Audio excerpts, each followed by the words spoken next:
पूछो। Abdul sir. Start. Sir, एक osteo arthritis का केस, जो संधिगत वात है, उसका एक केस डिस्कस करना था। हम्म। और मतलब एक लेडी है, 50 की एज है उनकी। 50। और हम्म। 50 हम्म। 50 की एज है। और बेसिकली सबसे बड़ा प्रॉब्लम है एक उनका थोड़ा सा वेट ज्यादा है, 70 kg के अबाउट वेट है। और उनको हाइपोथायराइड की प्रॉब्लम रही है। हम्म। तो और वेट उनका काफी लंबे समय से इतना ही है, 15-20 ईयर्स से इतना ही वेट है। हम्म। और हाइपोथायराइड की प्रॉब्लम है उनकी।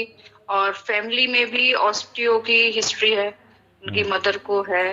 हम्म। और उनको भी डेवलप बहुत जल्दी एज में, 40 की एज में आना शुरू हो गया था हम्म। ऑस्टियो का प्रॉब्लम। उनका जो फर्स्ट एक्सरे था वो 40 का था, तो उस टाइम पे स्टार्टिंग दिखाया था। हम्म। और अभी 10 ईयर्स के स्पान में काफी डैमेज है नी के अंदर। हम्म। उसमें जो नया एक्सरे है और एमआरआई से की रिपोर्ट है, उसके अंदर मीडियल साइड बिल्कुल टचिंग है। मीडियल साइड का जो कंडाइल है, वहां पर अच्छा खासा थोड़ा सा हाँ। वहां पर कलेक्शन ऑफ फ्लूइड भी है। हम्म। और सेकेंड प्रॉब्लम उसके संग डेवलप हो गई है, Boeing of leg. Hmm. Boeing of leg की प्रॉब्लम डेवलप हुई है। बोइंग ऑफ लेग होने के कारण जो वॉक है उसका वो मतलब थोड़ा सा डिफिकल्ट हो गया है। हम्म। डिफिकल्ट हो गया और गेट भी डिस्टर्ब होना लगा है। हम्म। जब वो चलते हैं तो दिखता है कि हल्का सा वो लचक के चल रहे हैं एक तरफ की ओर। हम्म। और जैसे हाइपोथायराइड की प्रॉब्लम है उनको, उसके साथ क्रूर कोस्ट है। हम्म। क्रूर कोस्ट है। दूसरा कि अग्नि तीव्र है। हम्म। अग्नि तीव्र है, वो हम्म। प्रॉपर लगती है उनको। हम्म। और निद्रा सही सामान्य, निद्रा में कोई प्रॉब्लम नहीं है, निद्रा सामान्य है। हम्म। जिह्वा भी साम नहीं है, जिह्वा साम नहीं है, जिह्वा क्लीन हम्म। थी, जिह्वा साम नहीं थी। और हम्म। दूसरा और कोई अदर प्रॉब्लम्स नहीं है। मेन उनको जो प्रॉब्लम है वो नी में पेन भी नहीं है उनको, अब पेन हो रहा है हम्म। बिलो नी। हम्म। हल्का पेन रहता है बिलो नी, वो कहते हैं कि पेन रहता है। और नी में बहुत ज्यादा पेन नहीं है, पर उनका चाल डिस्टर्ब हो चुका है और Boeing hmm. Of leg start हो चुका है। हम्म। तो स्टार्टिंग तो हुई है ये हाइपोथायराइड से, और उसके बाद वेट गेन हुआ है जो। हम्म। और 2 LSCS का उनका हिस्ट्री है। हम्म। दोनों डिलीवरीज उनकी जो है वो हम्म। सिजेरियन है। हम्म। मेन प्रॉब्लम उनका ये है कि मैम ये बोइंग ऑफ लेग जो है वो हम्म। कैसे रुक सकता है आगे होना। हम्म। और वेट लॉस के लिए क्या करें, क्योंकि वेट लॉस के लिए जहाँ वात वात हम्म। आहार देंगे तो फिर संधिगत वात में हमारे वो हम्म। किस तरह से हम्म। एडजस्ट होगा। हम्म। और इसको कैसे हम लाइन ऑफ ट्रीटमेंट बना सकते हैं। हम्म। अब जब हमें अस्थि धातु पर काम करना हो, ऐसे उसकी उम्र कितनी है? 50, और तभी 50 हुई नहीं, 49। हम्म। तो अगर अभी इस उम्र में अस्थि धातु पर काम करना हो, अस्थि का बल बढ़ाना हो, तो बल बढ़ाने के लिए दिनचर्या में आप अब उसको ट्रीटमेंट दे रहे हैं क्या, नहीं दे रहे? हाँ, अभी ट्रीटमेंट दे रहे हैं सर। और इसे रजत प्रवृत्ति के लिए बताऊं, उसको मैंने उसको मेरीना लगवाया था उसको उन्होंने। आपकी रजत उसकी प्रवृत्ति जो बंद है। दिनचर्या आपने ये कर दी क्या, चेंज कर दी क्या?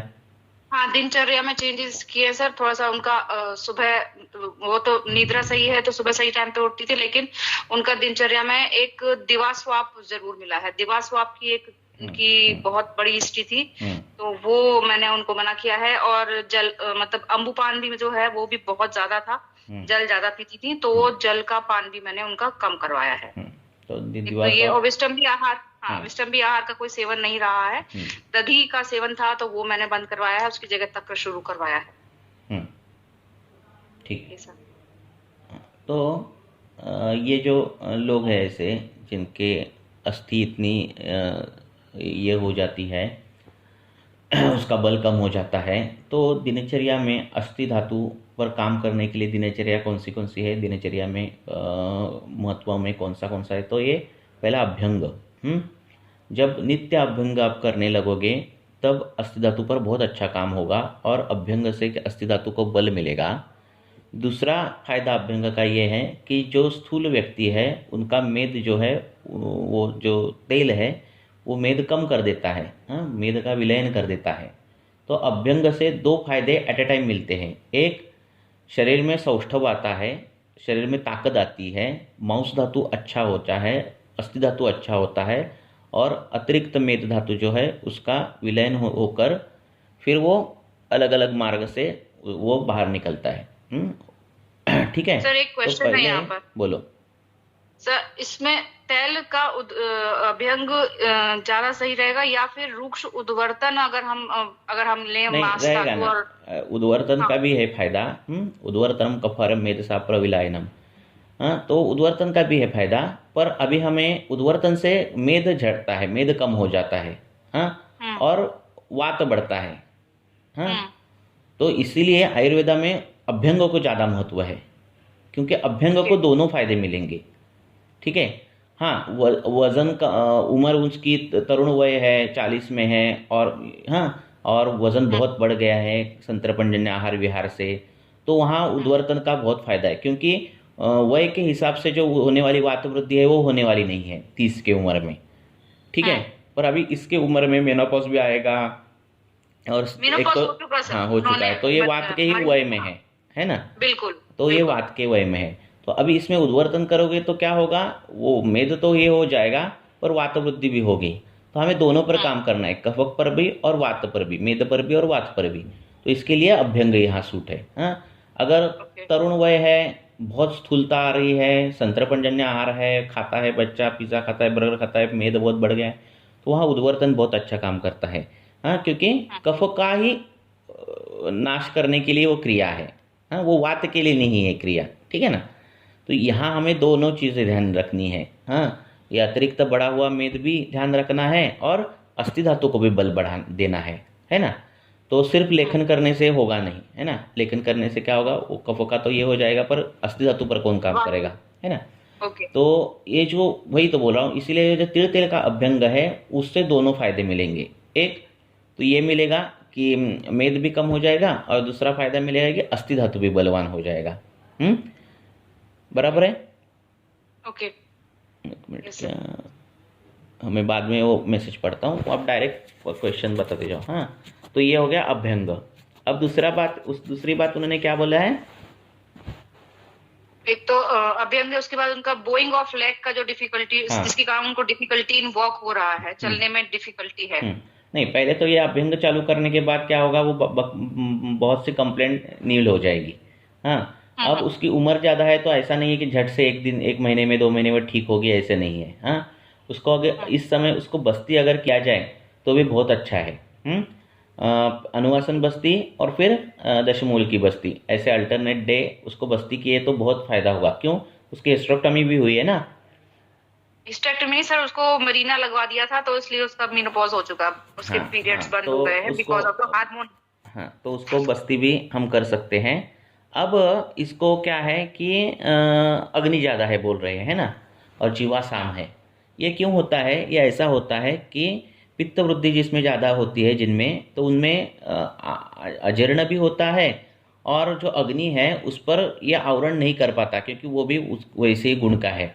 हाँ, तो आम भी इतना होना चाहिए कि वो आवृत्त तो करना चाहिए जिस अग्नि को, तभी अग्निमांद्य होता है। हाँ, अगर वो नहीं कर पाया तो अग्निवर्धन दिखता है पेशेंट में। हाँ, तो ऐसे पेशेंट में वो जो खाने की जो चीज़ें हैं वो गुरु होनी चाहिए, पर अपतर्पण करने वाली चाहिए। हाँ, जैसे मधु है, जो गुरु है पर अपतर्पण करता है ना। तो उसका सेवन रहना चाहिए। हाँ, और बाकी की जो दवाइयाँ बड़ा बड़ा ये नहीं है। हाँ, आप दशमूल भी दे दो कि फिर भी ये पेशेंट ठीक हो जाएगा, क्योंकि ये कफवातज्ञ है दशमूल, है ना। तो उस समय ऐसा करो, और बाकी की जो दिनचर्या है उसका पालन करने बोलो। हाँ, खाने में, हाँ, ऐसे पेशेंट को कभी हाँ। कभार तैलपान करके भी बहुत फायदा मिलता है। हाँ, तैलपान ओके। मीन्स तेल पीना। हाँ, पर तेल पीने से क्या होता है, कफ तो जाता है, वात वृद्धि भी रुकती है, पर एक लॉस होता है। एक लॉस होता है मीन्स उसका एक डिसएडवांटेज है कि तेल जो है वो कुष्ठकर है, अभ्यंतर। पुष्टकर, यस। हाँ, तो एक कहीं कम समय के लिए तैलपान भी दिया तो भी बहुत फायदा होता है। घृतपान से अच्छा ऐसे पेशेंट को। हाँ, तो 15 दिन के लिए एक 50-50 ml तिल का तेल पीना। हाँ, ऐसे अगर बोलोगे तो वजन भी कम होता है और वात भी कम होता है। तो ऐसे चालू कर दो, तो आपको अच्छे और रिजल्ट मिलेंगे। ठीक है। बाद पेट में देने के लिए आप जो है आप ये कर सकते हो। दशमूल बोल रहा है कि या फिर गुगुड़ बोला है, गुगुड़ कल्पना, वो जो लेखन भी करेगा और अस्थि धातु भी अच्छा करेगा। हाँ, तो वो कल्पना ही चालू कर दो, फिर अच्छे रिजल्ट मिलेंगे।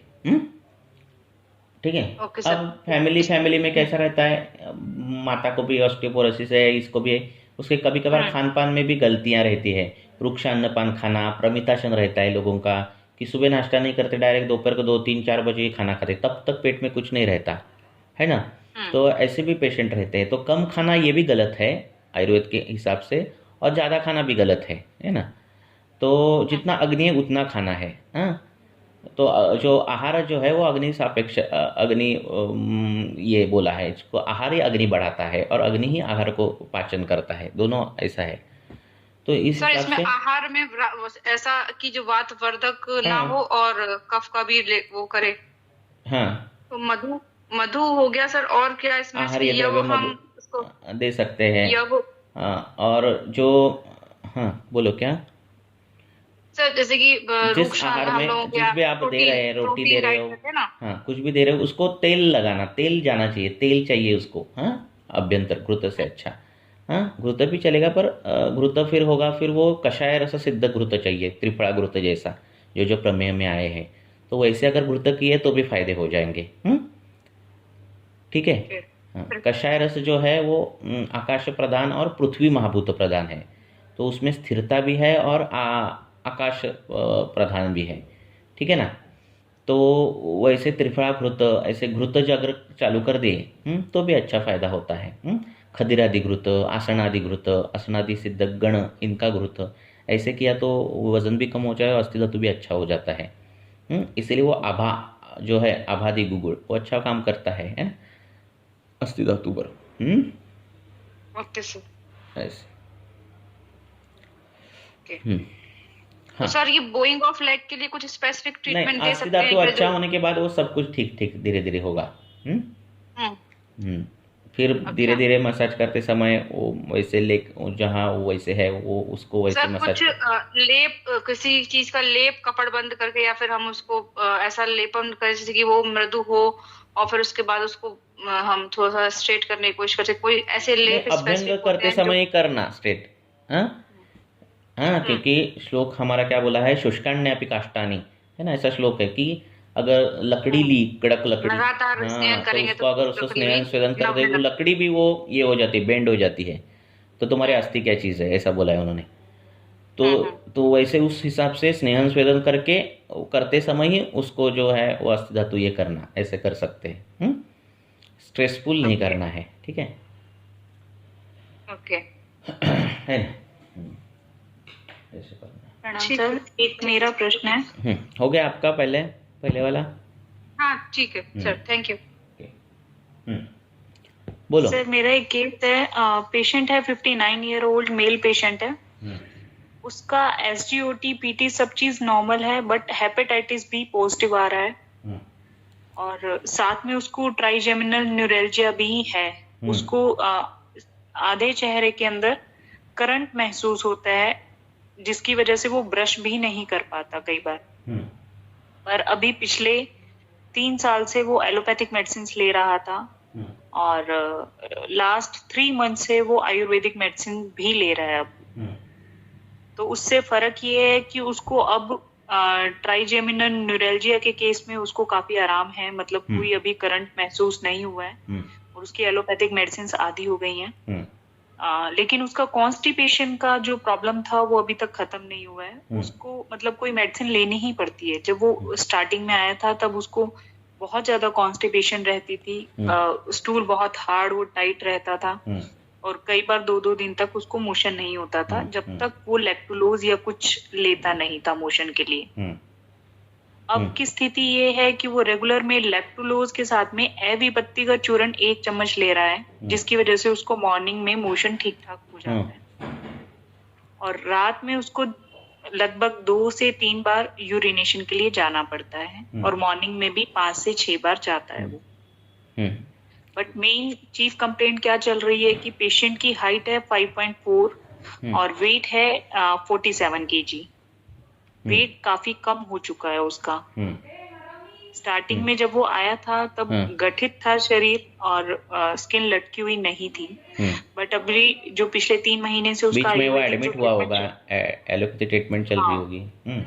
एलोपैथिक ट्रीटमेंट के साथ में अभी जब उसका आयुर्वेदिक ट्रीटमेंट शुरू किया सर, हम्म, तो उसमें क्या रहा, उसको बीच में कफ कोल्ड हुआ, हम्म, और कफ कोल्ड होने के बाद उसका वेट जो है कॉन्स्टेंटली घटता ही जा रहा है। हम्म, और उसको जो ट्रीटमेंट दिया था इस 3 महीने से, जो उसका प्रेजेंट में ट्रीटमेंट चल रहा है, वो है आरगवद आदि कषाय, हम्म, और साथ में एवी पत्ती का चूर्ण 100 ग्राम की मात्रा, सतकिलोए, अभ्रक भस्म, गोदंती, टंकण, स्वर्ण माक्षिक भस्म, ये सभी 10-10 ग्राम की मात्रा एवी पत्ती का चूर्ण में मिक्स करके हाँ। और बृहत्वा मैं चिंतामणि क्या रस के रहता साथ है, में आप केस दे अभी देंगे। बोल रहे हैं ना, ये दवाई अभी बोल रहे हैं आप, है ना, दवाइयों का हाँ कॉम्बिनेशन जी, हाँ जी आपने सर। हेतु से लेकर संप्राप्ति कैसी लगाई पेशेंट की, वो पहले महत्वपूर्ण है, ठीक है ना। हाँ हाँ, जी सर। आप पेट साफ करने के लिए आरगोदादी कषाय दे रहे हैं या फिर उसको इस, कैस्टर ऑयल एवी पत्ती का चूर्ण दिया था सर, उसको पेट साफ करने के लिए। हाँ, हाँ, कैस्टर ऑयल के साथ में एवी पत्ती का चूर्ण दिया था हाँ, सर, उसको पेट साफ करने के लिए, हाँ, फिर और उससे उसका मोशन क्लियर होना नहीं शुरू नहीं, हो गया था हमारा क्या लगभग है, 1 हफ्ते के बाद। देखो, वो छोड़ो, हाँ, हमें क्या करना है, हमारा काम पेट साफ करना नहीं है, बराबर है।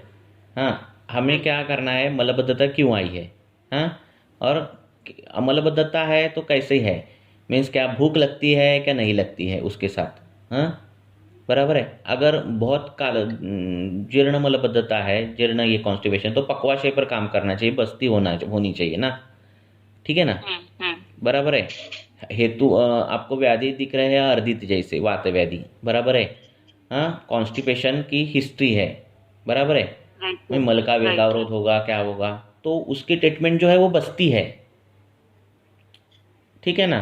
सर बस्ती अगर पेशेंट नहीं करवा सकता, वो कह क्यों रहा है नहीं कि मैं करवाएगा? जा नहीं सकता क्योंकि उसके घर से बहुत दूर पड़ता है वो पंचकर्मा का सेंटर। हाँ, क्या है, रोज जाना नहीं है ना, 1 दिन 2 दिन गया नित्य तो उसको बस्ती, रिजल्ट मिलते हैं। हाँ, क्योंकि वातानुलोमन जब तक होगा नहीं, क्रूर उसका जो कोष्ठ है, जो एकदम कड़क ठंडा जो मल हो रहा है, वो जब तक मृदु नहीं होगा, वहाँ का आशय शुद्धि नहीं होगी, तब ये नहीं होगा आगे की जो संप्राप्तियाँ है ना। तो वो पहले होना चाहिए, तब उसको अग्नि अच्छा लगे होगा, उसका अग्नि होगा अच्छा तो खाना अच्छा पचने लगेगा, खाना अच्छा पचने लगेगा तो शरीर को लगेगा।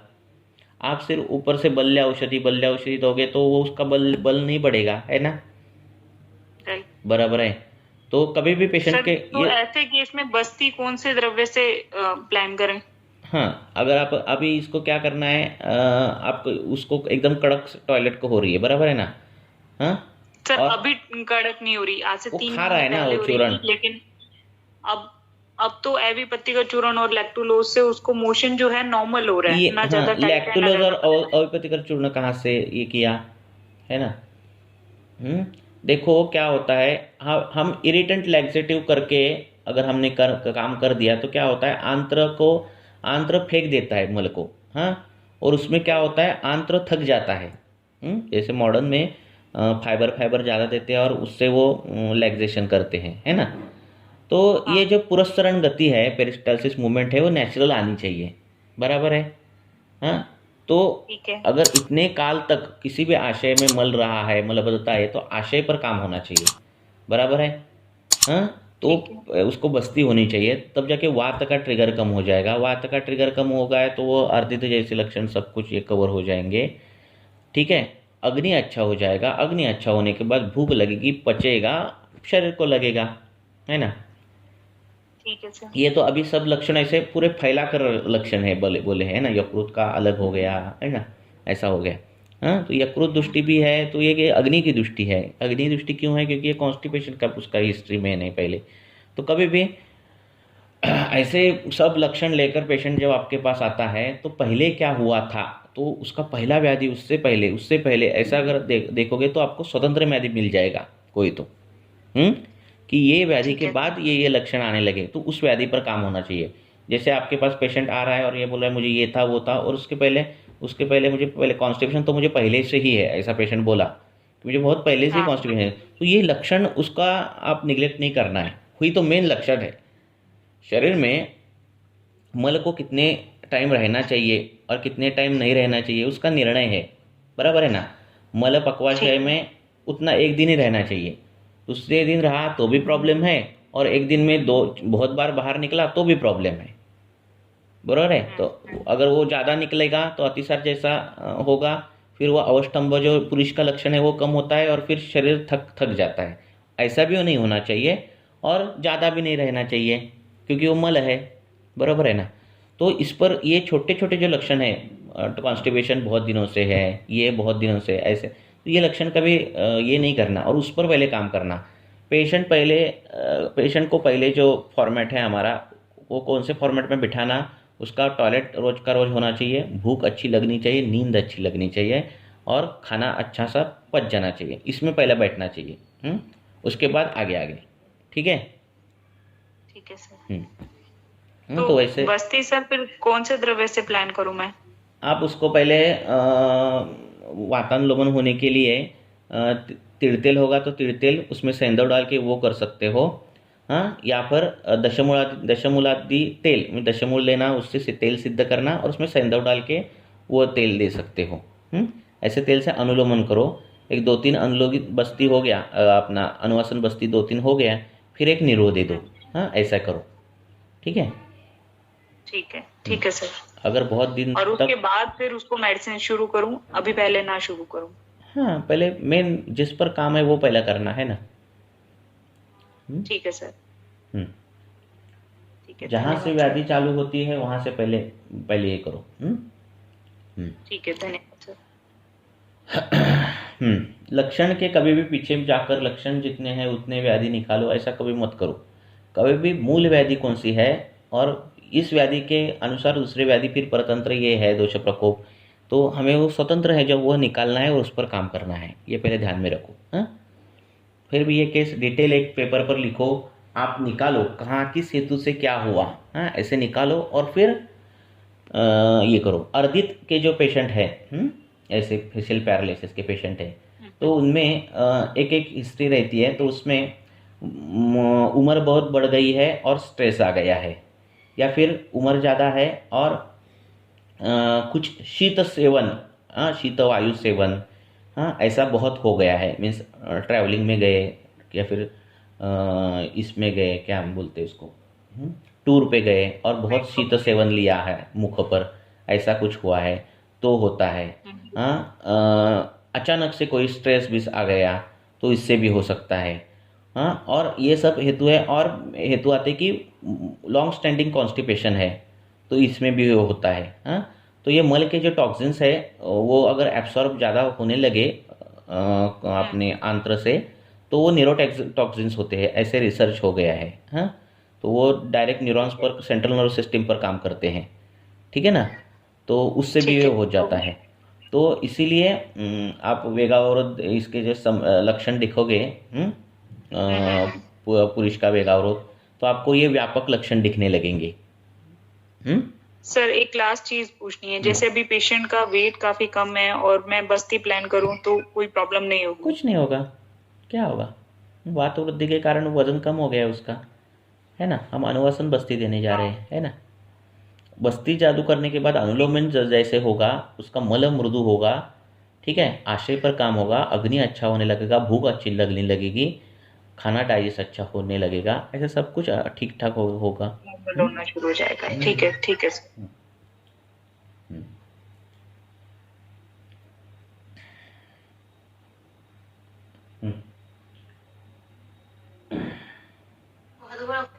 बोल, किसी को कोई पूछना है पूछो। सर मेरे पास एक पेशेंट है, नियर अबाउट 65-70 ईयर्स ओल्ड है, 70 ईयर ओल्ड लेडी है, और अभी ये उसको अभी पेन है, कटिशूल है, एंड बाद में उसको इतना गुल्फ संधि में भी शूल है, गुल्फ संधि का पूरा डिसलोकेशन है, यानी कि फुट ड्रॉप कह सकते हो उसको, एक राइट साइड को फुट ड्रॉप है, लेफ्ट साइड को थोड़ा सा कम है, लेकिन पेन बहुत सारे है, एंड उसको सर्जिकल हिस्ट्री है, 2 टाइम उसकी स्पाइन की सर्जरी हो गई है, एंड उसको गुल्फ संधि में भी पिछली बार कुछ फ्रैक्चर था, तो दोनों के दोनों गुल्फसंधि टिबिया फिबुला जो था दोनों के दोनों उसको जो गुल्फसंधि के अपने बोन से उसको के वायर से उसको यानी कि वाइंडिंग किया है, लिटरली वाइंडिंग किया है। जो एक्सरे अगर देखें तो लिटरली ऐसा लगता है कि पूरा वाइंडिंग किया है उसको पूरा। क्या क्या गुल्फ संधि एंकल जॉइंट सर्जरी के टाइम बोल रहे क्या? सर्जरी के टाइम में पूरा वाइंडिंग किया है उसका, तभी लेकिन उसका भी वो घुटना इतना फंक्शन नहीं हो रहा है। तो 3 दिन पहले पेशेंट मेरे उसको ये तकलीफ मेरे ख्याल से 5-6 साल से है। 3 दिन पहले मेरे पास वो पेन बहुत सारा है और वो पेन कम करो इसके लिए आई थी। तो आने के बाद मैंने उनको वातावरण चालू किया है और बाद में लाक्षादी गोली गोली चालू करके लघु सूचकर थोड़ा सा पाचन करके दिया था और एक ऑयल मसाज के लिए दिया है। तो मसाज करने के बाद जो उनका जड़त्व जो था वो थोड़ा सा कम हो गया है। पेन में इतना रिलीफ है ऐसा उनका। कौन सा तेल दिया है? तेल मैंने सर कोटम चुका तेल दिया है। तो पेन तो कम है, पेन कम नहीं, लेकिन जो डे 1 का जो एग्जामिन करने के बाद जो रिजिडिटी थी तो वहाँ की जो रिजिडपना कम हो गया है और थोड़ा सा भी सॉफ्टनेस तो है। पेन तो इतना कम हुआ नहीं, लेकिन थोड़ा सा इम्प्रूवमेंट मुझे लगता है। और पेशेंट का बल भी बहुत कम है, ओल्ड एज तो पेशेंट है, लेकिन उसका बाकी का जो रिस्पांस है वो अच्छा है। यानी कि मन का मानसिक बल अच्छा है, पेशेंट की इच्छा भी है ठीक होने की। तो फिलहाल अभी मैं कल उनको सर्वांग स्नेहन प्लान कर रहा हूँ और सर्वांग स्नेहन मेरे ख्याल 2 दिन सर्वांग स्नेहन करने के बाद में एक अनुवासन और उसके बाद में तिक्तशील बस्ती का प्लान मेरा है। तिक्तशील बस्ती चालू। तो आपका सजेशन में, और उसको आज जब आई थी उसके साथ में अग्निकर्म भी उनको करता हूँ सुवर्णशलाका से। तो आज जब आई तो उनका स्कैपुलर एंटीरियर स्केच जो था वहां पे पेन ऐसा उनका कहना था, लेकिन वो मेरे ख्याल से वात की वजह से और जो अस्थि सौशर्य हो गया होगा, ऑस्टियोपोरोसिस जो होगा उसकी वजह से पेन होगा ऐसा मुझे लग रहा है। तो मैं सोचा कि आपके साथ थोड़ा डिस्कस करें, थोड़ा सजेशन और कुछ ऐड कर सकता हूँ तो पूछ लेता हूँ इसलिए आपसे। तो जिनमें ऑपरेशन की हिस्ट्री रहती है और बाद में ऑपरेटिव करने के बाद उस जॉइंट में पेन रहता है या फिर ऐसे कुछ लक्षण दिख रहे हैं, तो ऑपरेशन ये एक क्षत है। हाँ, ये ध्यान में रखो। हाँ, एक क्षत हो गया है। हाँ, और क्षत हो गया है और क्षत के बाद होने वाली वेदना है, तो उसमें वात की तो इन्वॉल्वमेंट है ही और उसके साथ रक्त की भी इन्वॉल्वमेंट रहती है। हाँ, तो उसको नहीं भूलना है। और अगर ऐसे क्षत के बाद, ऑपरेशन के बाद शूल है, ऑपरेशन के बाद ऐसा है, तो उसमें क्या क्या पॉसिबिलिटी हुई रहती है? एक तो वात वृद्धि हुई रहती है, 2 रक्त तुष्टि हुई रहती है, 3 वहाँ सिरा, कंडरा, स्नायु, मांस इनमें आघात हुआ रहता है। बराबर है? हाँ, ये इन्वॉल्वमेंट तो है। अभी ये सभी पर हमें काम करना है। तो वात रक्त इनके लिए क्या करना है? वात रक्त में आए हुए योग यूज़ करने। वात रक्त के ऐसी हिस्ट्री लग रही है तो एक सिंपल मेडिसिन है कि जो दूध है, दूध में जो गुड़वेल अपनी अमृता जो है, हाँ, फ्रेश अमृता, उसका सिद्ध करो दूध। हाँ, और वो दूध सिद्ध करने के बाद उसमें शर्करा डाल के, खंड शर्करा डाल के वो दूध रोज पीने के लिए बोल दो।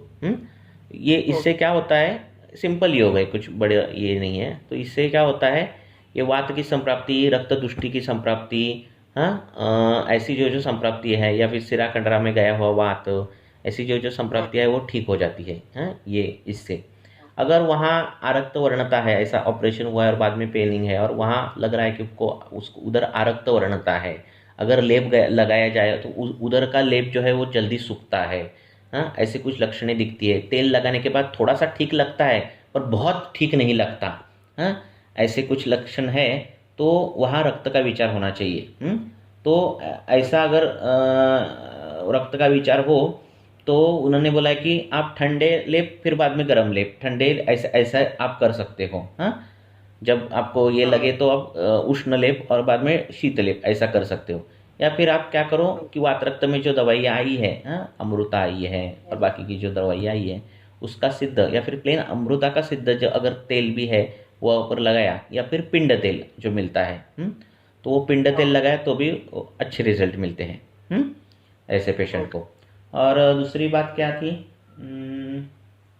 गुल्फ संधि में उसका पूरा हाँ, गुल्फ डिस्लोकेशन ही संधि। है। और गुल्फ संधि जो है वो उसमें जो अस्थियां है वो छोटी अस्थियां हैं, और छोटी अस्थियां वो जो रहती है वो सरक्त मेद रहती है, तो वो भी रहता है। दूसरी बात क्या रहता है, ऐसे जो छोटे छोटे अस्थियों में किया हुआ ऑपरेशंस रहेगा और उम्र ज़्यादा रहेगी, तो वहाँ का कभी कभार वो टेंडन ये करते हैं, मसल्स का थोड़ा पार्ट जाता है, थोड़ा वहाँ का जो भाव पदार्थ है उसके क्षय हुआ रहता है ना।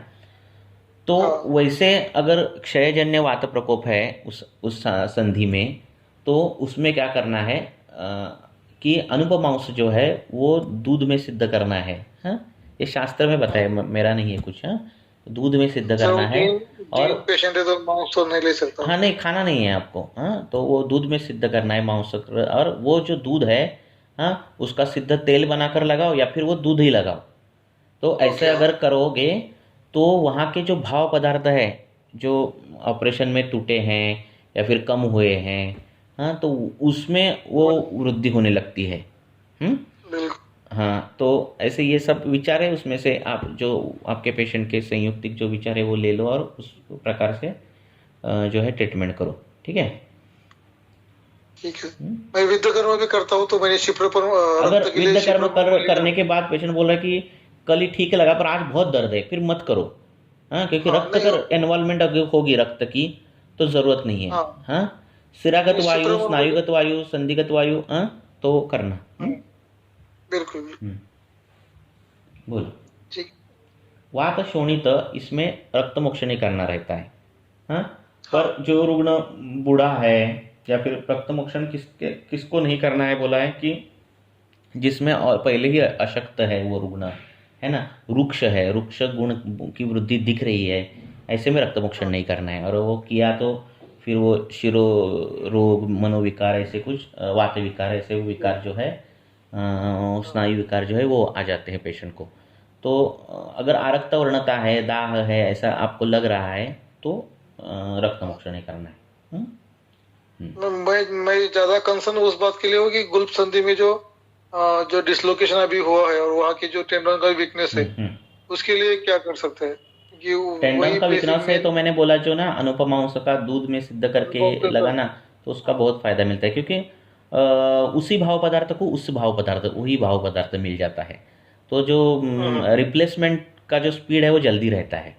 हाँ, जैसे हमारे शास्त्र में व्रण में बोला है कि अगर वो निकला ही गया है मांस का टुकड़ा तो अनुपमांस लगाने की बोला है उधर, है ना। अभी मॉडर्न में जो यूरोप में जो सर्जरीज होती है ना, तो वहाँ ये प्रयोग कर रहे हैं। हाँ, तो वो मछली का ऊपर का लेकर वो कॉस्मेटिक सर्जरी में यूज़ करते हैं। तो ये जो जल्दी रिप्लेस हो जाता है मांस धातु से, अस्थि धातु से, स्नायु से, रक्त से, ये रिप्लेसमेंट अच्छा रहता है। ऐसे ठीक है। ओके सर, धन्यवाद। हाँ, तो दूध के साथ क्यों बोला, क्योंकि उसमें पाक नहीं होना चाहिए, क्योंकि मांस है ना, तो मांस लगाना क्या होता है, उष्णता बढ़ जाती है। हाँ, और पाक होने की टेंडेंसी बढ़े, और पाक हो गया तो फिर कॉम्प्लिकेशन और बढ़ जाता है। इसलिए दूध के साथ सिद्ध किया तो पाक नहीं होता, रक्त का उष्ण गुण नहीं बढ़ता, और वो जो हीलिंग है वो जल्दी हो जाता है। ऐसे।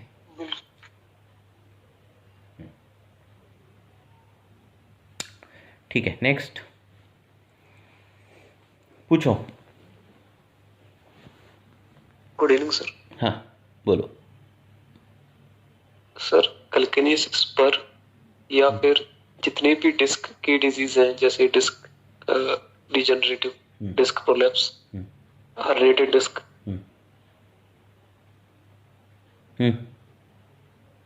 बोलो।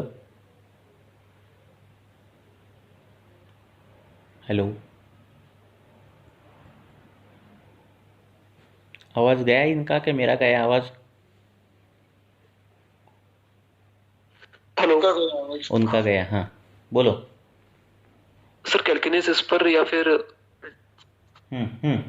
बोलते जाओ। तो सर उसमें जो चिकित्सा है, सिद्धांत है, वो आप क्या रखते हैं? और चिकित्सा करने के बाद जब हम दोबारा एमआरआई या फिर एक्सरे लेते हैं तो अपनी पहले की स्थिति में आ जाती है बोन या फिर वर्टिब्रास डिस्क। ठीक है, हो गया। तो ये हर्निएशन या फिर कैल्केनियस स्प्रू ये जो बोलते हैं, तो इसमें क्या होता है, अस्थि की वृद्धि, विकृत अस्थि जो वृद्धि है, विकृत वृद्धि, अस्थि की विकृत वृद्धि ये देखी जाती है। ये क्यों होता है? अस्थि की विकृत वृद्धि होना, अस्थि एक दूसरे पर चढ़ना, दांत एक दांत पे दूसरा दांत आना, अधिदंत होना, ये जो है ये किस में आता है? अस्थि वृद्धि में आता है, ये तो अस्थि विकृति में आ जाता है। अब इसको क्या करना है हमें? अस्थि धातु का अग्नि जो है, अगर वहाँ वो अस्थि धातु का हर एक का खुद का अग्नि है, तो अग्नि बिगड़ गया तो ये काम हो जाता है। तो कैल्केनियस स्प्रू के लिए क्या करना, हाँ, उसका निदान अगर करना हो तो ये मांसगत अस्थि ऐसा आप निदान कर सकते हो। वो इम्पोर्टेंट नहीं है कि क्या निदान कर रहे हैं आप, वातकंटक कर रहे हैं, क्या निदान कर रहे हैं, वो इम्पोर्टेंट नहीं। हमें क्या करना है, वहाँ का अस्थि धातु है, वहाँ उनका अग्नि अच्छा करना है। हाँ, अब यहाँ क्या है, शूलाधिक्य रहता है। हाँ, जो पार्ष्णी है वो अगर ज़मीन पर लगाने के बाद क्या है, वहाँ बहुत शूल होता है। हाँ, तो ये शूलाधिक्य वात को ही क्या करता है, इंडिकेट करता है। अब ये पार्ष्णी जो है वो अस्थिसार पुरुष में आ गई है। पार्ष्णी किसकी अच्छी है, बड़ी है, तो वो पार्ष्णी गुल्फ जानुरत्नी जत्रुचिपुक शिरा पर्व स्थूला दंता अस्थिसारा, ऐसा वो अस्थिसार पुरुष है। तो ये अस्थि का प्रतीक है, जो आपकी जो टाँच बोलते हैं हिंदी में, तो वो अस्थि का प्रतीक है ना। तो वहाँ जो है वो अग्निकर्म, इसलिए हम अग्निकर्म करते हैं वहाँ पे। तो अग्निकर्म किससे करना, तो ये जो पैर है वो ज़मीन पर रहता है, पृथ्वी महाभूत प्रधान द्रव्यों के नज़दीक रहता है, तो मिट्टी जो है वो पृथ्वी का प्रतीक है। तो मिट्टी के इसके बर्तन से, हाँ, मटका लेना, वो गर्म करना, और वो मटका उल्टा रखना, और वो गरम मटके पर अगर आपने पार्ष्णी आपकी रखी, टाँच आपकी रख दी, तो 1-2 मिनट के बाद, 2-3 मिनट के बाद अंदर एकदम जलन जैसी चटका बैठता है। ऐसा अगर रोज़ लिया जाए तो ये पार्ष्णी शूल जो है वो रुक जाता है, और वो जो वेदना है कायम स्वरूप जो परमानेंट बंद हो जाती है। मॉडर्न में इनके लिए जो शूज़ में एक प्रकार के जो क्या बोलते हैं उसको, स्ट्रक्चर है वो मिलता है इसके लिए, तो वो पहनने के बाद वो जो टाँच है वो ऐसे नीचे टच नहीं होती, और वो पेनिंग कम होता है, वो टेम्पररी है। पर ये जो अगर अग्निकर्म आपने चालू कर दिया तो बहुत अच्छा रिलीफ मिलता है। पर अगर ऐसे पेशेंट में आपको हेतु अगर रक्त दुष्टिजन्य मिल गए, हाँ, अब ऐसे पेशेंट में, पार्ष्णी शूल के पेशेंट में अगर हेतु रक्त दुष्टिजन्य मिल गया, वो तीखा खा रहा है, खट्टा खा रहा है, हाँ, गरम खाता है, मांसाहार ज़्यादा है, ऐसे सब हेतु मिल गए, तो ऐसे पार्ष्णी शूल में जो है, हाँ, सिलिकॉन पैड मिलता है। हाँ, तो सिलिकॉन पैड लगाने के बाद एक टेम्पररी रिलीफ मिलता है। तो ऐसे पेशेंट में अगर आपको रक्त दुष्टि के हेतु अगर मिल गए, तो उस पार्ष्णी में क्या करना है, रक्त मोक्षण करना है साइड से। हाँ, तो उस रक्त मोक्षण से वो जो पार्ष्णी शूल है वो कम होता है। रही बात हर्निएशन की, कि उसका भी वैसे विचार करना है। अब रही बात एमआरआई के स्कैन चेंज होते हैं क्या नहीं होते, वो हमें क्या करना है, हमें पेशेंट ठीक होना से मतलब है। कई एमआरआई के रेडियोलॉजी में जो पिक्चर है वैसे का वैसा रहता है, पर पेशेंट पूरा ठीक ठाक हुआ रहता है। तो हमारा मतलब क्या है, हमारा आयुर्वेद का प्रयोजन क्या है, पेशेंट को स्वास्थ्य देना, रोगी को स्वास्थ्य देना, और जिसका स्वास्थ्य है उसका स्वास्थ्य अच्छा करना, ये प्रयोजन है हमारे। इसमें प्रयोजन में ये कभी नहीं लिखा है कि एमआरआई की रिपोर्ट अच्छे करो, है ना। तो उसमें जाओ भी मत। पेशेंट को क्या करना है, पेशेंट को रिलीफ मिलना है। किसी भी पेशेंट को पूछो और बोलो कि आपको एमआरआई ठीक करना है कि आपको ठीक होना है, तो वो बोलेगा मुझे ठीक होना है।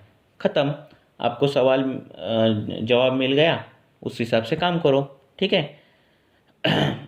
रेडियोलॉजिकल कभी कभार चेंजेस आने के लिए 1-1 साल लगता है, कि पेशेंट ठीक हो गया है पर रेडियोलॉजिकल अभी भी हर्निएशन दिख रहा है। ऐसे कभी कभी वो चेंजेस जाने के लिए कभी कभार साल जाता है, पर पेशेंट ठीक होता है, ठीक है। तो हमारा उद्देश्य यही करो कि पेशेंट ठीक होना चाहिए, ठीक है। ओके। हाँ, आगे प्रणव जी, आंसर मिल गया है आपको? ठीक है, पूछो। एक मिनट, एक फ़ोन आया। हेलो, हाँ बोलो। हाँ, एक 10 वाजता करू फोन, मीटिंग चालू आहे। हाँ, बोल बोल।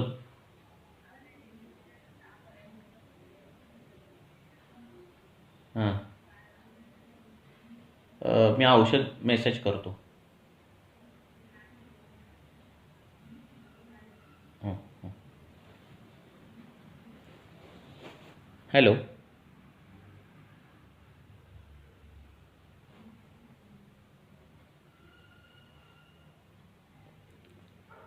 हाँ, आवाज़ आ रहा है मेरा? Hello, yes sir. हाँ यस पूछो। सर, आ रहा है। हाँ पूछो, नेक्स्ट किसी को क्वेश्चन क्या पूछना है? वो जो अग्निकर्म है मृत्तिक के पात्र से या फिर मृत्तिक शलाका से, उसका रिजल्ट मिलता ही मिलता है। ठीक है, तो वो करते जाओ। आगे,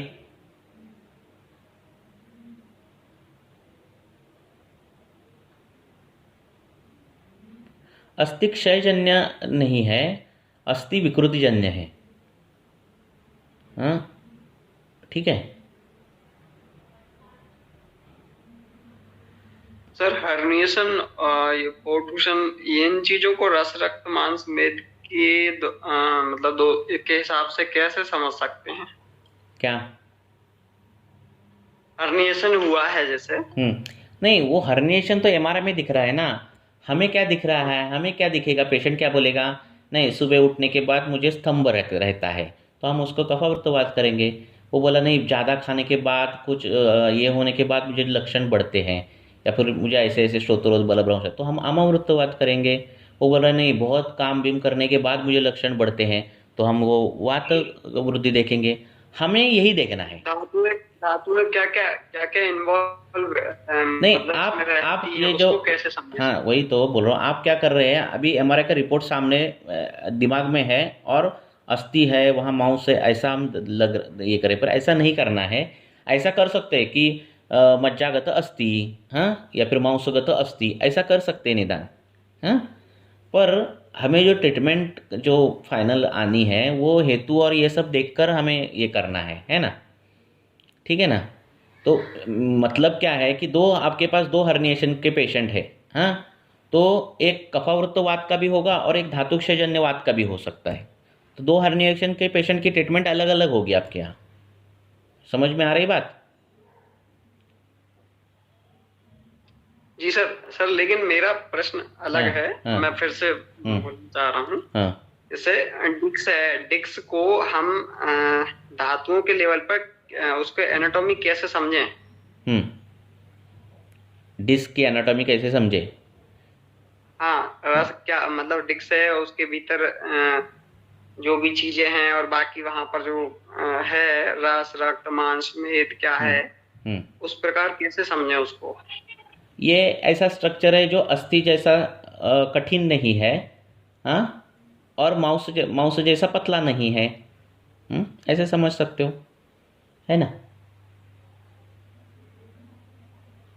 क्योंकि ऐसा है, आपको जैसी मॉडर्न एनाटॉमी है, हाँ, और आयुर्वेदीय शरीर रचना बराबर है, तो उसको आपको डायरेक्ट ऐसा नहीं मिलेगा। ठीक है ना? समझ में बात आ रही है? क्योंकि मॉडर्न की जो एनाटॉमी है उन्होंने पूरा शरीर ये करके ही देखा है। हाँ, देखा है मीन्स पूरा फाड़ कर ही देखा है, तो एक्यूरेसी जो रहती है वो आपको उधर अच्छी दिखने लगेगी, पर इसका मतलब ऐसा नहीं कि हमारा गलत है। समझ में बात आ रही है? क्योंकि हमारा जो शरीर रचना है वो चिकित्साधिष्ठित है।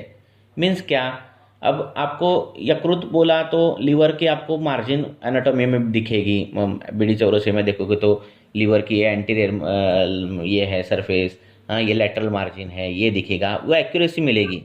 पर हमारा यकृत में वैसा मिलेगा नहीं आपको, बराबर है? क्योंकि हमारा यकृत क्या काम करेगा, और उसके हिसाब से कौन सी दवाई जाएगी, ये चिकित्सा दृष्टि ज्ञान हमारे इसमें ज़्यादा रहेगा। समझ में आ रही बात? एनाटॉमी का फायदा चिकित्सा में होना चाहिए, ऐसी एनाटॉमी हमारी है शरीर रचना। तो आपको ऐसा नहीं मिलेगा कि अरे ये कार्टिलेज है तो इसके लिए हम क्या आयुर्वेदिक में ये कर सकते हैं, ये मांस है तो इसके लिए क्या कर सकते हैं, ऐसा नहीं, हर टाइम नहीं होगा। ठीक है ना? हेलो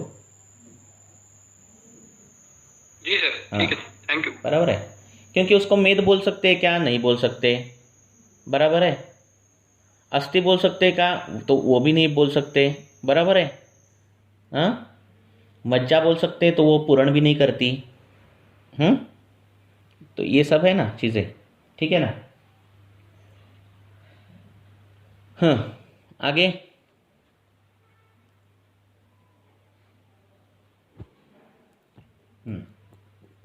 पूछो।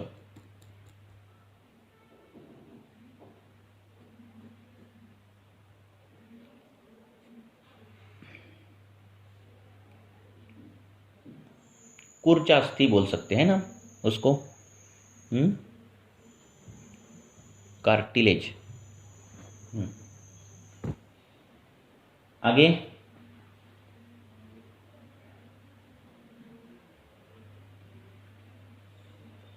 हेलो, पूछो। Hello sir. सर नमस्ते। नमस्ते सर। जैसे अभी आजकल बहुत सी लेडीज में रजोनिवृत्ति जल्दी होने लगी है, लाइक 40, 41, 42 इयर्स में ही, जैसे 3-4 पेशेंट में देखा मैंने। तो जो रसदुष्टि में आया है कि अकाली वली पलित, तो हम उसको मतलब इस सूत्र में कर सकते हैं क्या, रसदुष्टि का विचार करके, और उसका चिकित्सा में कैसा विचार करे? ठीक है। अब क्या है कि समय के साथ साथ कुछ चीज़ें बदली गई है। हाँ, बदल गई है, दिनचर्या बदल गई है ना? दिनचर्या फॉलो करने वाले लोग कम हो गए हैं, रात्रिचर्या फॉलो करने वाले लोग कम हो गए, 2-2, 3-3 बजे सो रहे हैं, है ना? तो काल के हिसाब से कई व्याधि जो और जरा अवस्था है वो जल्दी आ रही है, ठीक है? तो वो अभी एक्सेप्ट ही करना, उसको कुछ ये नहीं है। हाँ, दूसरी बात, आहार के नियम ये बदल गए हैं। सुबह उठने के बाद, नहाने के बाद, भूख लगने के बाद खाना खाना रहता है, तब हम छोटा मोटा अल्पोपहार करते हैं, जब अग्नि अच्छा रहता है तब, फिर वो पचता नहीं तब दोपहर का फिर खाना होता है। तो ये अध्ययन कॉमन चीज़ें हैं।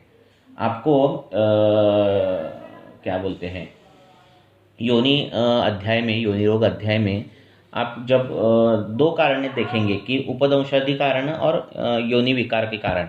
हाँ, योनि विकार किससे होते हैं, तो उसमें आपको विकृत अन्न ऐसा आया है। हाँ, आप अष्टांग हृदय देखोगे तो आपको पता चलेगा कि जो खान पान में जो गलतियां हो रही है ना, ये योनि रोग का कारण है, ऐसे उन्होंने बताया है। तो ये कॉमन फैक्टर अभी चलता ही है। उसके साथ रजचर्या फॉलो कोई नहीं कर रहा है।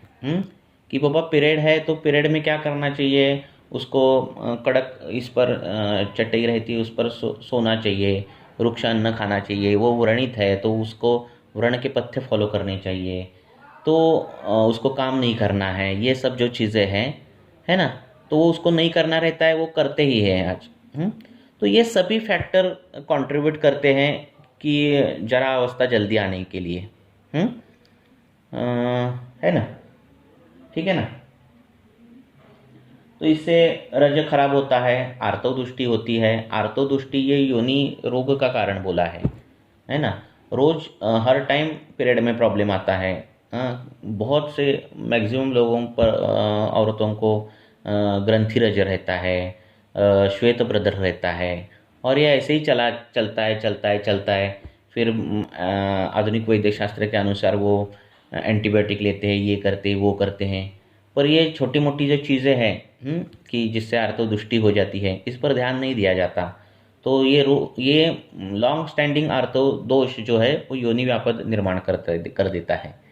तो इसीलिए आज के समय में इनफर्टिलिटी भी बहुत बढ़ गई है। हाँ, ये सभी चीज़ें बढ़ गई है। तो ये हमारी ही गलतियाँ हैं जो निसर्ग हमें गिफ्ट के तौर पर दे रहा है ना।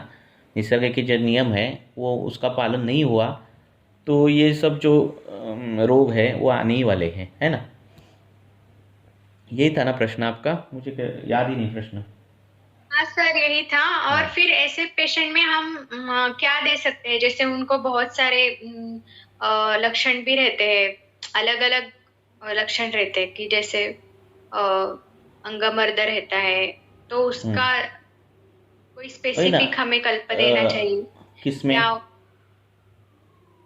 इसमें जैसे रजो निवृत्ति जल्दी हो जाती है तो हाँ, मतलब रजो पेशेंट में निवृत्ति जल्दी हो गई है अलग अलग। हाँ, रजो निवृत्ति फिर असली शौशीर्य भी होता है, पेन मतलब सब कुछ, बॉडी पेन सब कुछ रहता है तो पेशेंट बोल रहा हूँ। तो उसमें तो रसायन चिकित्सा करनी हाँ, है रसायन चिकित्सा ही करनी रहती है। वो रसायन चिकित्सा ही करनी रहती है। वो वाग्भट्टाचार्य ने ही बोला है रसायन चिकित्सा करनी है और वात की ट्रीटमेंट भी करनी है ना। तो क्योंकि वात का जो काल है, वात की जो अवस्था है वो जल्दी आ गई उनमें, है ना। जो 50-55 में आनी चाहिए वो 40 में अगर आ गई तो हमें क्या करना चाहिए? वो स्थापन ही करना चाहिए और वो बुढ़ी ना होनी चाहिए, है ना। तो इस प्रकार से जीवनीय द्रव्य का उसका प्रयोग करना है, ये सब चीज़ें करनी चाहिए। अभ्यंग नृत्य करना चाहिए, हाँ, बस्ती प्लान करनी चाहिए, हाँ, ये चीज़ें करनी चाहिए, है कि नहीं? तो शतावरी कल्प का यूज कर सकते हैं हम सर? मतलब जैसे कोई लेडीज लोग बोर्नवीटा, वुमेन्स हॉर्लिक्स, ऐसे क्या क्या लेती है मिल्क में, तो उसपे हम उन्हें शतावरी कल्प सजेस्ट कर सकते हैं, जैसे कि शुंठी थोड़ा सा डाल के पाचन के लिए। उसकी अगर दिनचर्या, उसके संतर्पण जन्य कुछ हेतु भी तो नहीं हो, उसमें क्लेद अच्छा हो, अग्नि अच्छा हो, सब अच्छा हो, तो शतावरी कल्प बेहिचक आप चालू कर सकते हो। फलघृत रहता है, वो कम मात्रा में आप दे सकते हो, हाँ, फलघृत। हाँ, तो फलघृत सिर्फ इसके लिए नहीं है इनफर्टिलिटी देना, ऐसा नहीं है। फलघृत के अगर आप फलश्रुति देखोगे तो वो आयुष्यवर्धन बोला है, हाँ। तो इस प्रकार से योनि विकार है और जरा अवस्था जल्दी आ गई है तो फलघृत यूज़ कर सकते हैं। शुक्र रोग है और जरा अवस्था जल्दी आ रही है तो आप फलघृत यूज़ कर सकते हैं। या फिर शुक्र क्षय हो गया है और स्मृति भ्रंश हो गया है या फिर बुद्धि कम हो गई है तो फलघृत यूज़ कर सकते हैं। तो ऐसे सभी के लिए वो चीज़ें हैं, तो ऐसे द्रव्य आप दे सकते हो उसको। हाँ सर। और एक फलघृत का आपने बोला सर, तो उसमें मुझे एक प्रश्न था कि कोई कोई जैसे धातु क्षय जन्य जैसे हेतु दिखते हैं कि वात प्रकोप जन्य, ये बहुत आजकल की लड़कियां बहुत एक्सरसाइज करती है, डाइटिंग करती है, तो उनमें भी श्वेत प्रदर जैसे लक्षण दिखने को मिलते हैं। तो इसमें हमें धातु मतलब ऐसे वातवर्धक चिकित्सा करनी है क्या इसमें? इसमें क्या चिकित्सा करनी है? वातवर्धक चिकित्सा वैसे उसमें फलघृत यूज कर सकते हैं? हाँ, कर सकते हैं ना। जिसमें क्या बोल रहे हैं, जो ज्यादा व्यायाम करते हैं? हाँ, व्यायाम और फिर कम खाना, मतलब जैसे अल्पाहार, बहुत कम डाइटिंग करते हैं, तो उनमें दे भी सकते हैं ना। जैसे वो काम भी बहुत रहता है, उनका वर्कलोड ज्यादा रहता है, दे सकते हैं, दे सकते हैं, पर उनको व्यायाम कम करना ये बोलना चाहिए उनको, ठीक है ना। वो जुम्बा और ये सब जो चीज़ें हैं या फिर जो जिसमें सिमेट्री नहीं है, हाँ, विकृत ये रहती है, तो ये हेतु है योनि व्यापद का। एक्चुअली डायरेक्ट हेतु नहीं है, पर कैसे भी सोना, हाँ, में सोने की जो नियम है, वाम कुक्षी पर सोना, हाँ, पर कैसे भी सोना, हाँ, विकृत स्थिति में सोना, हाँ, पेट पे सोना, तकिया लेकर सोना, ये सब जो है वो योनि रोग के निदान बोले हैं। तो इसके अर्थापत्ति हम ऐसे निकाल सकते हैं कि कौन सी भी प्रकार का नृत्य करना, हाँ, एक एक्सर्शन बहुत ज़्यादा हो रहा है ऐसा नृत्य करना या फिर एक्सरसाइज करना हेवी, तो ये भी योनि रोग का कारण हो सकता है, ठीक है ना। तो ये सब उनको बोलना है, मत करो, ठीक है ना। और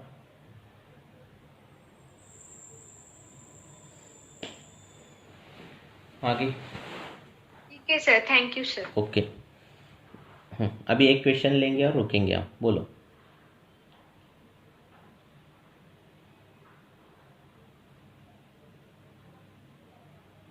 कोई भी पूछो एक क्वेश्चन और रुकेंगे हम, पूछो जल्दी जल्दी। हेलो सर, यूट्रस सीए में कैसे विचार करेंगे? हाँ, किसमें? सीए इन यूट्रस। अरे सीए जो ऐसा है ना टॉपिक, उसके लिए बोलने के लिए 1 घंटा चाहिए। फिर भी सीए क्यों होता है यूटेरस में, पहले सीए क्यों होता है, तो सीए के जो कारण हैं वो दिनचर्या फॉलो न करना, विरुद्ध आहार सेवन करना, चिंता, शोक, ऐसी चीज़ें करना। सीए कब होगा कि शरीर में हाइयर लेवल ऑफ वात की विकृति है, हाइयर लेवल ऑफ मांस दुष्टि है, ऐसे होगा शरीर में। तो ये चीज़ें होने वाली चीज़ें हैं। अब गर्भाशय में ही सीए क्यों होगा, इसका मतलब गर्भाशय से ही उसका आंसर मिल सकता है। तो रजचर्या फॉलो नहीं करना, योनि जो रोग है उसके जो कारण बताए गए हैं वो कारण देखो, तो उनमें खराब आहार खाना, अति मैथुन करना, ये ऐसे जो चीज़ें हैं इससे गर्भाशय में खवैगुण्य निर्माण होता है। मुख्य जो कारण है वो रजचर्या का पालन न करना, ये बहुत महत्वपूर्ण हेतु है खवैगुण्य वहाँ निर्माण करने के लिए। और फिर वेगावरोध, ऐसे ये सब चीज़ों में वात उदावर्तित होकर वहाँ जो है वो ग्रंथि निर्माण करता है और वो बाकी के सीए की संप्राप्ति होती है। अब जिसमें सिर्फ इतनी संप्राप्ति हुई है और बाकी के धातु बल अच्छा है, उनमें वो बढ़ता नहीं और बाकी के कॉम्प्लिकेशन आते नहीं। पर पहले से ही धातु बल कम है, सार्वदेहिक सब जो चीज़ें हैं वो ध्यान में रखा जाए तो फिर वो सीए बढ़ता है और फिर बाकी की चीज़ें बहुत सी होती हैं। तो ये सीए ये टॉपिक इतना है कि उसके बारे में बहुत बोल सकते हैं, ऐसा है। तो उसका एक हेतु नहीं रहेगा, बहुत से हेतु है सीए होने के लिए, ठीक है ना। ठीक सर, इनको सुधार के इसकी चिकित्सा पर विचार कैसे करें? हेतु सब सुधार दें हम। क्या होता है, ये कई चीज़ें हैं, हेतु तो सुधार लेंगे, फिर वात का अनुलोमन करना रहेगा। अगर वो सीए यूटेरस है तो आपको उत्तर बस्ती प्लान करनी होगी, ठीक है। तो इस हिसाब से आपको वो जाना चाहिए।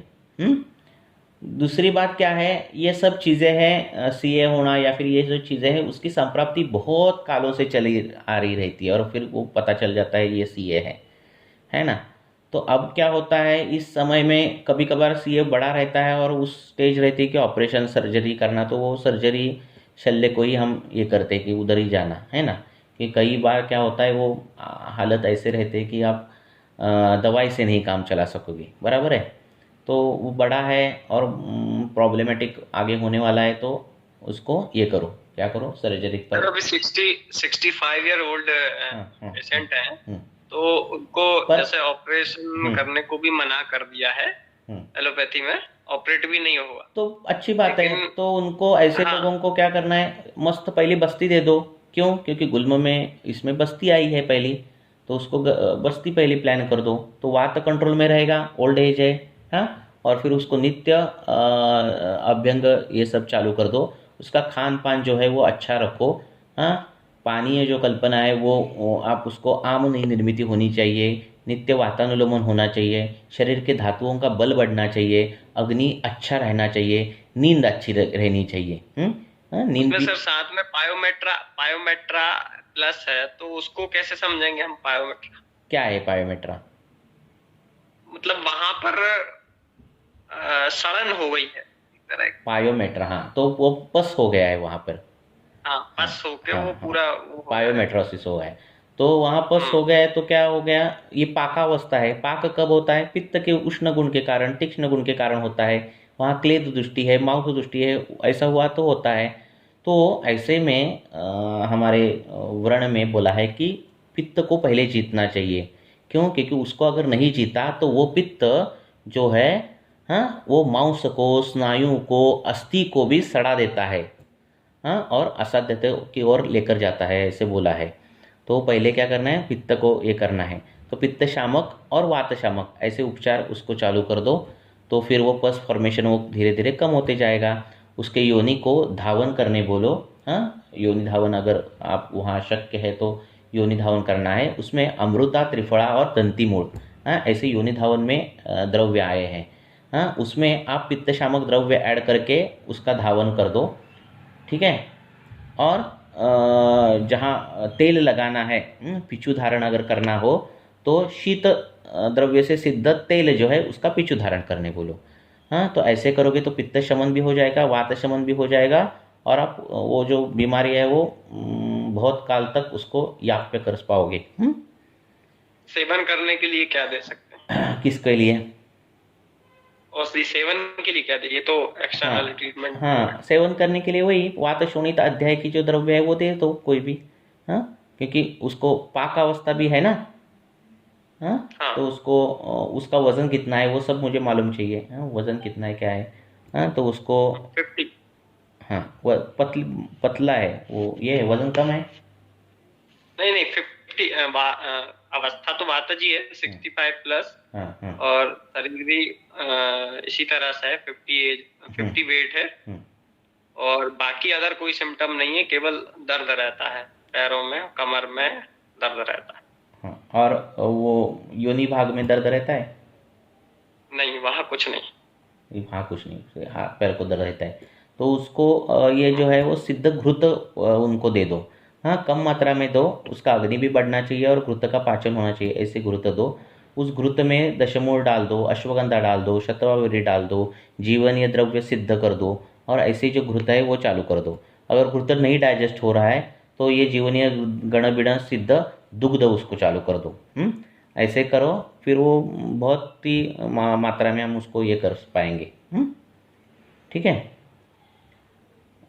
सर। दुग्ध ग्रंथ ये तो चल ही रहे हैं, दर्द कंट्रोल नहीं होता। हाँ, तो वो धातु क्षयजन्य दर्द है ना उसको, वो ये है ना, ओल्ड एज है ना वो। तो वो दर्द के लिए यही देना। पैरों को लगाने के लिए ऑयल दे दो। कौन सा ऑयल? उसके पैर के अगर मांसपेशी और ये ऐसे आपको लग रहा है कि वो उसकी साइज कम हो रही है, ऐसा वो बोल रही है। हाँ, पहले जाड़ा थी और अभी बहुत वीक लग रहे हैं, ऐसा लग रहा है। क्योंकि या फिर दर्द चलने के बाद बहुत दर्द बढ़ता है, बैठने के बाद अच्छा लगता है, ऐसा होगा तो ब्रोहण करने वाला कोई भी तेल से ये कर दो। धानवंतर तेल है, भला अश्वगंधादि तेल है। हाँ, या फिर कोई आप ही अश्वगंधा और ऐसे द्रव्य, जीवनीय द्रव्य बनाकर तेल लगाकर सिद्ध तेल करके वो दे दो। वो बोल रही है कि नहीं मुझे चलने के बाद थोड़ा अच्छा महसूस हो रहा है, तो आप बाकी के कंटिन्यूअस पेन रहता है। हाँ, तो उसको ग्रहण करने वाली तेल ले दो। हाँ, गरम करके तेल लगाना नीचे से ऊपर पैरों को। रोज तेल रहना चाहिए, सुबह, दोपहर को, शाम को। हाँ, ऐसा तेल जाना चाहिए। ये वात का स्थान है ना पैर, ठीक है ना। रस चिकित्सा में क्या विचार करेंगे? रस चिकित्सा में अभी इसकी उम्र ऐसी है, ओल्ड एज है, और ये है तो रसराज रस बहुत अच्छा काम करेगा। धातु क्षयजन्य वात प्रकोप ऐसे चीजों के लिए वो बहुत अच्छा काम करता है। योनि अधिकार को देखें सर तो और वसंत कुसुमाकर यूज कर सकते हैं। वो स्त्री के जननेंद्रिय और उस पर होने वाला वात प्रकोप, उससे प्राप्त हुआ वात नाड़ी, ऐसे इस पर काम करता है वो वसंत कुसुमाकर। ब्रूहण भी करता है, बल्ले भी है ना। और सर रसायन चिकित्सा में रसायनों पे जाएं तो उसमें क्या लें? सब काम करोगे तो वो डाइजेस्ट कब करेगी वो? अब ये आप जीवनीय गण सिद्ध दुग्ध दिया, ये रसायन ही काम करेगा, बराबर है ना।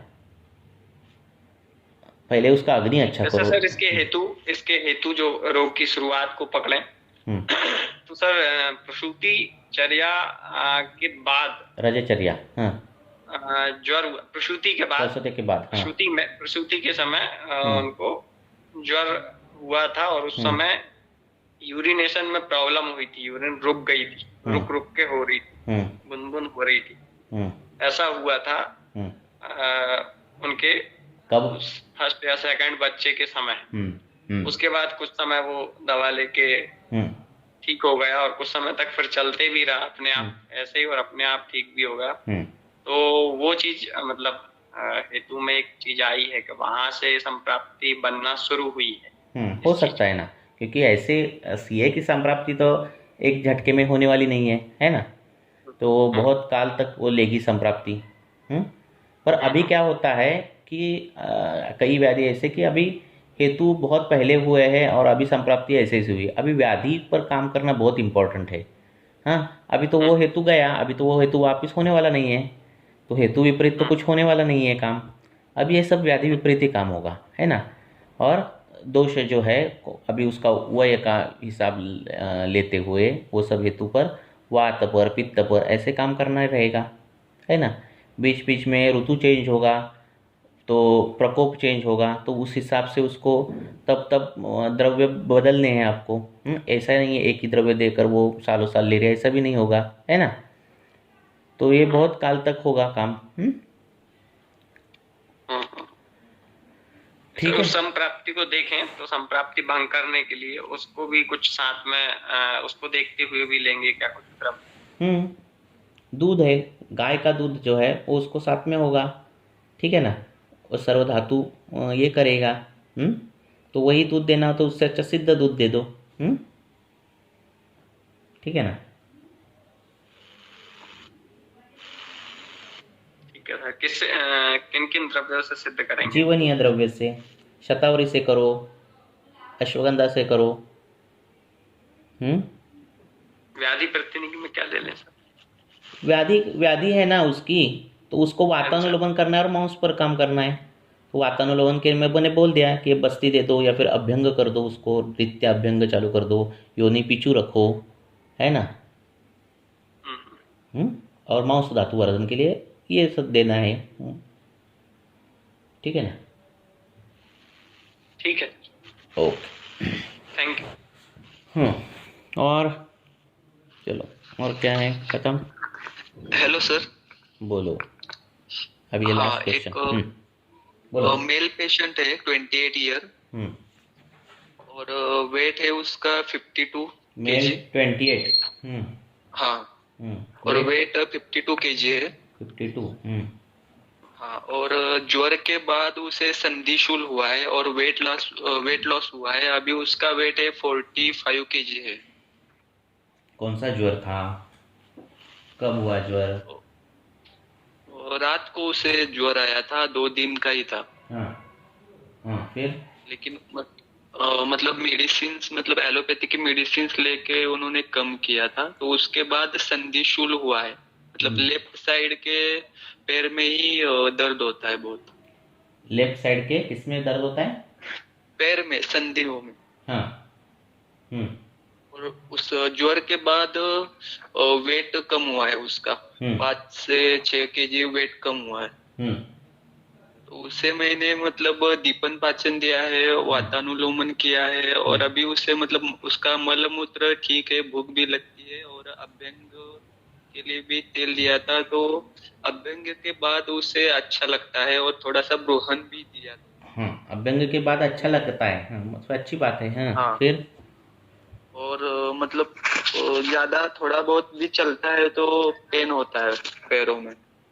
तो अभी उसकी 2 मंथ की ट्रीटमेंट हुई है, लेकिन मतलब उसे अच्छा तो लगता है, लेकिन थोड़ा ज्यादा चलने के बाद उसको और ब्रोहन देने की जरूरत है। और उसको जरा थोड़ा दे दो दवाई। ऐसा नहीं है कि एक ही महीने में ठीक होगा, है ना। अभ्यंग के बाद उसको अच्छा लग रहा है, आपकी दवाई के बाद अच्छा रहा है, तो ये वातज ज्वर का जैसा है ना। वातज ज्वर होकर ये हुआ है, ऐसा हो गया है ना। तो वातज ज्वर में क्या आया है, धमासा अमृता मुस्ता विश्व। तो ये जो द्रव्यों का जो क्वाथ है वो भी एक साइड में दे दो। और बाकी की ट्रीटमेंट चलने दो। इसमें तिक्तक्षीर बस्ती दे सकते हैं क्या? तिक्तक्षीर बस्ती दे सकते हैं मीन्स अभी उसको ज्वर भी नहीं है ना कुछ? नहीं। आपको ब्रोहन करना है ना। पेन हो रहा है बहुत और साउंड भी आता है उसके जॉइंट। हाँ, तो दे सकते हैं आप तिक्तक्षीर बस्ती। तो इतने कम उम्र में आ रहा है तो थोड़ा विचार करने की चीज है ना। ब्रोहन के लिए क्या दे सकते हैं? मतलब वो गुरु भी ज्यादा नहीं हो सकता ऐसा? नहीं, क्या बस्ती के लिए कि पेट में? नहीं, इंटरनल भ्रूण के लिए उसकी हाँ। केस हिस्ट्री लेनी चाहिए, क्योंकि ये ज्वर के बाद आने वाली आई हुई केस है ना। व्याधि के बाद में आया हुआ ये क्या है, वात प्रकोप है ना। तो ऐसे व्याधि के बाद में आया हुआ वात प्रकोप में जीवनीय घृत बोले हैं, ठीक है ना। उसके हिस्ट्री या फिर में मधुर औषध मतलब सिद्ध घृत बोले हैं। हाँ बोलो। हिस्ट्री में मास्टरबेशन की भी हिस्ट्री थी उसकी। हाँ ऐसा है तो वो धातु क्षय भी हो। हाँ, तो ऐसा है तो आपको क्या करना है, घृत ही देने हैं। पर जो घृत देने हैं वो गोक्षूर ऐसे द्रव्यों से सिद्ध जो घृत है, गोक्षूर, एरंडमूल ऐसे जो द्रव्य है, इससे सिद्ध घृत उसको अपान काल में देने चालू करो। उसके पैर में भी दर्द है और इसकी भी हिस्ट्री है, इसीलिए ठीक है। हाँ, तो ये चालू करने के बाद फिर वो कम हो जाएगा। 2-3 हेतु है, ये केस ऐसे डिटेल चाहिए, मीन्स समझ रहे बात है। एक एक आप उसमें से ये बता रहे हैं, पर मुझे लिंक लगनी चाहिए ना हेतु और संप्राप्ति की। ऐसा है। ठीक है, ओके। बाकी क्वेश्चन ग्रुप में डाल दो। धन्यवाद।